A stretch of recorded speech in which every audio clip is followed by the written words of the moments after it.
In this video, I'm going to talk about chips fields, how they're used, and how useful they are when dealing with one-to-many relationships in your data.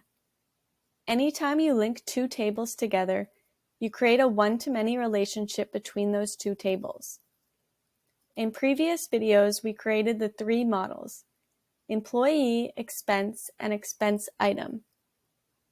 We linked the employee model to the expense model, and the expense model to the expense item model. When we do this, Ruly automatically creates a chips field to represent that relationship. So here we are on the employee list, and we see an expense column with a chips field. I can click on one of these chips, and that will open up the expense claim for that chip. I can also click on the plus icon to add a new expense claim for that employee. To add a chips field, go into edit mode and click the plus icon. And you'll see a chips field listed for the employee model.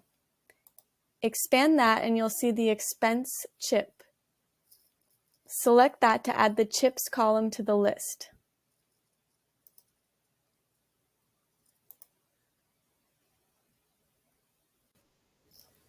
Now I also created a relationship between expense and expense items. So if I go to the expense list, you'll see that I have a chips field for expense item. In this case, I created colors and icons to represent the different expense types.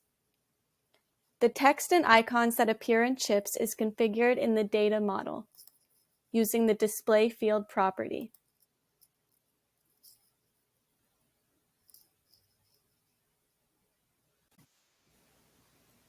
Note that what is displayed on chips can also be customized on individual forms and lists by editing the list properties.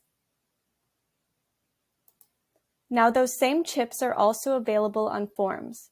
So if I open up a form, you'll see the expense field is also a chips field on that form.